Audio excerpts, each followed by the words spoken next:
శ్రీమతే రామానుజన్మ ఆళ్వార్ ఎంబెరుమానార్ జీయర్ త్రిపులేషను. అందరికీ తిరిగి తిరుప్పావై అనుభవానికి స్వాగతం. ఈరోజు మనం చూడబోయేది 9వ పాశురం.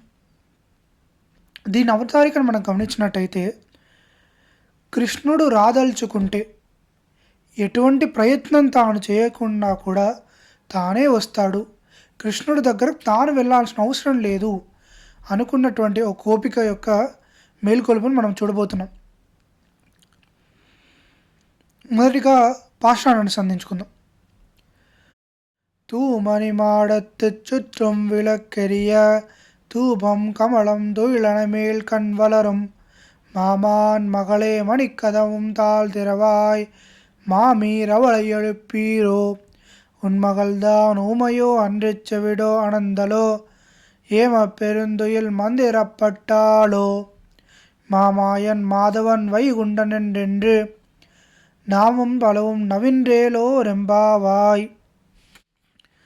ప్రతిపదార్థం చూసినట్టయితే తూమని మాడత్తు, అసలు దోషం ఇది ఈ రత్నాలలో ఉంది అని చెప్పేటటువంటి విధంగా కొంచెం కూడా దోషం లేనటువంటి రత్నాలు కలిగినటువంటి ఇల్లు కలిగిన గోపిక. సాధారణంగా రత్నాలు రెండు విధాలుగా విభజిస్తారు. ఒకటి, దోషంలో కలిగినటువంటి రత్నాల్లో దోషం ఉన్న భాగాన్ని తీసేసి దోషం లేనటువంటి భాగాన్ని వాడే ఒక పద్ధతి ఉంది. రెండోది ఏంటంటే, అసలు దోషం ఆ రత్నంలో కొంచెం ఇసుమెత్తు కూడా ఉండదు. ఇది ఎలా చెప్తున్నారు మనకి ఇక్కడ ఆళ్వార్లు చెప్పారంటే, మనకి తిరుమంగై ఆళ్వార్ పాడేటప్పుడు తువలిల్ మణిమాడ అంటే ఏంటంటే, ఆ దోషాలు అన్నటువంటి తీసేసినటువంటి రత్నాలు అని చెప్పి, ఇది తూమని మాడత్ అంటే పెరుమాళ్ళ యొక్క ఏదైతే వారి ప్రదేశం ఉందో అది తువలిల్ మణిమాడం. అది పెరుమాళ్ళకి తన యొక్క గృహం చూసుకున్నట్టయితే ఈ దోషాలు తీసేసినటువంటి రత్నాలతో చేయించుకుంటారు. కానీ ఈ గోపికలు అలా కాదంట. అసలు దోషం కొంచెం కూడా లేనటువంటి రత్నాలతో ఈ గోపికకు ఒక ఇల్లు ఏర్పరిచారు పెరుమాళ్. ఇది మన పెద్దలు నిత్యశూరులు ఎవరైతే ఉన్నారో వారు కొంచెం కూడా ఈ సంసారంతో సంబంధం లేకుండా ఉన్నారు. కానీ ముక్తాత్మలు ఏంటంటే ఈ సంసారం నుంచి బయటికి వెళ్ళినటువంటి వారు. చుట్టం విళక్కెరియ, మొత్తం పూర్తిగా దీపాలన్నీ వెలిగించింది ఈ గోపిక. మనం చెప్పుకున్నాం అవతారికలో ఏంటంటే, ఈ గోపిక యొక్క నమ్మకం ఏంటి అంటే, కృష్ణుడు తప్పకుండా వస్తాడు. అయితే వచ్చిన కృష్ణుడికి ఏదైతే సపర్యలు చేయాలి కదా, చీకట్లో రాకుండా చూసుకోవాలి కదా, కృష్ణుడు వచ్చేసరికి అన్నీ అలంకరించి పెట్టాలి. అలానే కృష్ణుడు తప్పక వస్తాడని తెలిసి ఈవిడే కృష్ణుడు తప్పకుండా వస్తాడని చెప్పి ఈ గోపిక ఏం చేస్తుందంటే, అన్నీ అలంకరించి అన్ని పరుపులు పరిచేసి, మనకి రెడ్ కార్పెట్స్ అంటాం కదా, ఆ రెడ్ కార్పెట్ పరిచి పూర్తిగా ప్రతి చోటు దీపాలు వెలిగించేసి, చుట్టం విళక్కెరియ ధూపం కమలం. ధూపం కమల అంటే ఏంటంటే, ధూపం అంతా పూర్తిగా గుప్పం అనేటట్టుగా పూర్తిగా అలా పొగతో నిండుకునే విధంగా ధూపం కమల. సాధారణంగా ఇక్కడ ఎందుకు ఈ పదప్రయోగం గోదాదేవి చేశారు అంటే, పెరుమాళ్ళ యొక్క విశ్లేషం వల్ల మిగతా గోపికలందరికీ ఆ పువ్వుల్లో ఉన్న సువాసనే వారికి ఏదో ముళ్ళు కుచ్చుకున్నట్టుగా ఉంటుందంట. ఇప్పుడు నాయకుడి నుంచి వేరైనటువంటి ఆ గోపికలందరికీ కూడా ఆ విశ్లేషం, చల్లని చందమామ కూడా నిప్పులు కురుస్తున్నట్టుగా, ఆ చుట్టూ ఉన్నటువంటి పూలు అయితే వాటి నుంచి వచ్చే సువాసన ఉంది కదా, అది కూడా ఏదో దుర్గంధంగా భరించలేనట్టు విధంగా, అలా ఈ ధూపం కూడా ఎంతో సువాసన కలిగి ఆ కళ్ళకి ఎటువంటి దోషాన్ని కలిగించకుండా, అంటే కొన్ని ధూపాలు మన కళ్ళు మండుతూ ఉంటాయి, అలా కాకుండా కళ్ళు కొంచెం కూడా మండకుండా ఉన్నటువంటి ధూపం, కేవలం సువాసన మాత్రమే ఇచ్చేటటువంటి ధూపం ఏదైతే ఉందో అది వెలిగించి దాంట్లో ఈ గోపిక ఏదైతే ఉందో తన పెరుమాళ గురించి ఎదురు చూస్తుంది. కానీ బయటున్న గోపికలు అలా లేరంట. బయటున్న గోపికలకి ఎలా ఉందంట అంటే, ఈవిడ లోపల నుంచి ఉన్నటువంటి ధూపం చూస్తుంటే ఆ ధూపం వల్ల వీరికి ముక్కుకి ఏదో ఇబ్బంది ఏర్పడుతుందంట. తుయిలనే మేల్ కన్వలరం, మెత్తనైనటువంటి ఓ పానుపు పైన నిద్రపోతున్నావు. నీకు అసలు పాన్పు ఎలా కుదురుతుంది? మాకు ఆ పాన్పు చూస్తుంటే ఏదో ముళ్ళ పాన్పులా కనిపిస్తుంది, పుష్పాల పాన్పు చూసినా కూడా. కానీ నువ్వేమో ప్రశాంతంగా పడుకున్నావు. దీనికి అందరి కారణం మనం ఏం చూసుకున్నాము? కృష్ణుడు రాదలుచుకుంటే తాను వస్తాడు. అందరూ మనం ఇక్కడ ఉన్నవన్నీ ఏర్పరిచి పెడదాం పెరుమాళ్ కోసం అనేటటువంటి గోపిక అనమాట.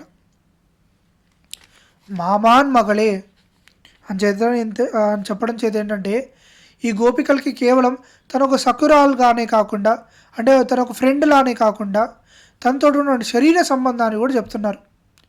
అయితే మనకి భాగవతుల యొక్క వారితో ఉన్నటువంటి సంబంధం అనేది చాలా విశేషంగా చెప్తుంటారు.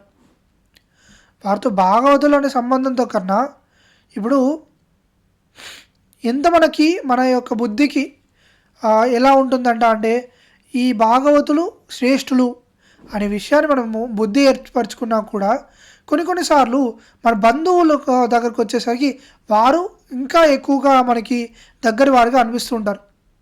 కాబట్టి మనకి ఇది ఎంబెరుమానార్ ఉడయవారి చరిత్రలో ఉంటుందన్నమాట.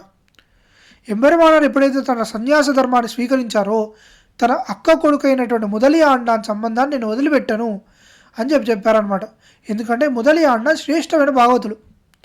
అటువంటి వారి యొక్క సంబంధాన్ని మనం వదులుకున్నట్టయితే ఇంకా సన్యాసం తీసుకోవడంలో అర్థం లేదు అని ఎంబెరుమానార్ మనకి సాధించారు.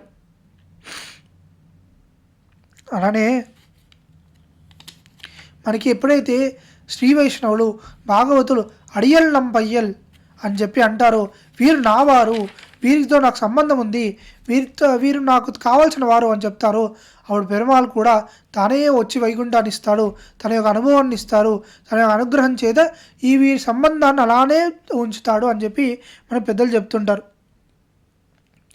మణిక్కదవం తాల్తెరవాయి, నువ్వు వచ్చి ఆ యొక్క మనులు ఏవైతే ఉన్నాయో వాటితో పొదిగినటువంటి ఆ బిడియాన్ని నువ్వు తీయవలసింది అని చెప్పంటే, లోపల గోపిక ఏమంటుందంట అంటే, మీరే తీసుకొని రావచ్చు కదా అంటే, మనకి ఇక్కడ గోదాదేవి ఒక సూక్ష్మాన్ని మనకు చెప్తుంది. ఏంటంటే భాగవతుల యొక్క వారి యొక్క అనుగ్రహం ఎలా ఉండాలి అంటే వారి యొక్క ఆదేశాలకి అనుగుణి మనం ఉండాలి. మనకు అనుగ్రహించి వారి కైంకర్యం ఒకటి అప్పచెప్తేనే మన కైంకర్యం చేయాలి. మనకి నచ్చిన కైంకర్యం మనకి ఇష్టానుసారంగా మన కైంకర్యాలు చేయకూడదు. అది ఆ భాగవతులకు కానీ ఆచార్య పురుషులకు కానీ వారికి ఆ కైంకర్యం చేత వారికి ప్రీతి కలుగుతుందా? ఇప్పుడు ఒక కైంకర్యం అడియన్ చేసినప్పుడు అది అడియన్ మనోరథానికి ఏర్పడినట్టు విధంగా కైంకర్యం చేస్తే దానికి కైంకర్యం అని పేరు ఉండదు, ఏదో నాకు నచ్చింది నేను చేసుకున్నట్టుగా ఉంటుంది. కానీ మనం ఎప్పుడూ కూడా భాగవతుల మనోనుసారంగా మనం అనువర్తించాలి అనే విషయాన్ని మణిక్కదం తాల్ తెరవాయ్ మా మీరెవడు ఎలిపిరో, ఓ మేనత్త ఆమె నేను నిద్ర లేపమ్మా అని చెప్పి అనేసి, అదే మీరే నిద్ర లేపొచ్చు కదా అంటే, ఈవిడే గోదా గోష్ఠి ఏమంటుందంట అంటే, ఏ ఉన్మగల్దా ఊమయ్యో మూగదా అండ్రిచ్చవిడో ఆనందలో, నీ ఆ కూతురు ఏమైనా మూగదయ్యిందా, లేదంటే తను మాట్లాడదలుచుకోవట్లేదా మాతోటి?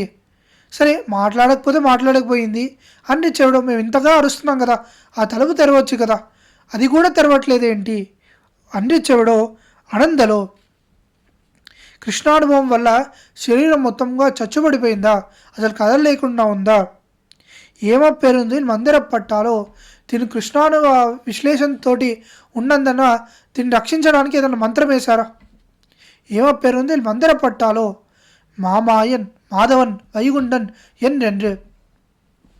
సరే ఆవిడ ఏ మంత్రం వేశారో ఏమైందో మాకు తెలియదు, కానీ ఆ మంత్రాన్ని విరుగుడు మా దగ్గర ఉంది, దాన్ని మేము చేస్తాము, సరే మీరే ఏదో ఒకటి చేయండి అమ్మా అని అత్త చెప్పినట్టుగా ఇక్కడ ఏం చెప్తున్నారు అంటే, మామాయన్ వారు మొదటిగా ఏం చెప్తున్నారంట అంటే, పెరుమాళ్ సరే వీరేదో మాయ వేస్తున్నట్టున్నారు, మనకు దగ్గర తెలిసినటువంటి మహామాయావి ఎవరున్నారు అంటే ఆశ్చర్య గుణచేష్టితుడైనటువంటి మనకి పెరుమాళ్ ఉన్నారు, మామాయన్ అని పేరు ఉచ్చరిస్తున్నారు.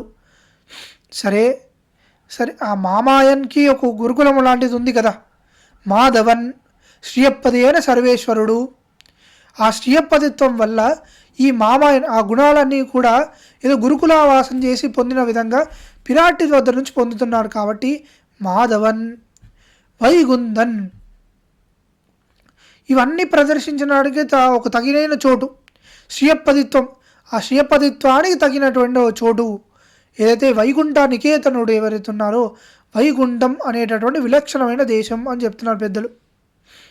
అంటే ఇక్కడ అర్థం ఏంటంటే ఇప్పుడు ఎంత మహారాజు అయినప్పటికీ కూడా తను ఒక మహారాణితో వేయించేసేటప్పుడు ఆ సాధారణమైన ప్రదేశంలో వేయించేయడానికి వారికి ఉండదు. ఒక ఉత్కృష్టమైన ప్రదేశాన్ని ఎంచుకొని వారు అక్కడికి వేయించేయాలి. అలానే శ్రీయప్పది ఇప్పుడు అప్పటి వరకు పెరుమాళ్ ఎక్కడున్నా ఎలా ఉన్నా వారికి సంబంధం లేదు. కానీ ఎప్పుడైతే శ్రీయపదిత్వం ఉందో ఆ శ్రీయపదిత్వం ద్వారా వారు ఎక్కడ వేయించేస్తున్నారు అంటే వైకుంఠంలో వేయించేస్తున్నారు. కాబట్టి వైగుండన్ ఎందెండ్రు అలా ఇవి ఒక్కటేనా, ఎన్నో సహస్రం ఉన్నాయి. పేరాయిరం మోదీ విష్ణు సహస్రనామాలని మనకు తెలుసు కదా. అలానే వేలు అని చెప్పడం చేతి ఇక్కడ ఏంటంటే అసంఖ్యేయమైన నామాలు. నామం పలవం నవీన్ రెంపావాయ్, మేము పలుకుతాము అని చెప్పి చెప్తున్నారు. ఇంకా మీరు నిద్రలేసి రావచ్చు అని చెప్పి ఇక్కడ గోదాదేవి గోష్ఠి ఆజ్ఞాపిస్తున్నారు. ఇది ఈరోజు పాశ్వం అనుభవం. ఆళ్వారెంబెరుమానార్ జీయర్ తిరువళేశనం శ్రీమతే రమ్యజామాతృ మునీంద్రాయ మహాత్మనే శ్రీరంగవాసనే భూయాత్ నిత్యశ్రీ నిత్యమంగళం. అడియన్ రామానుజదాస్.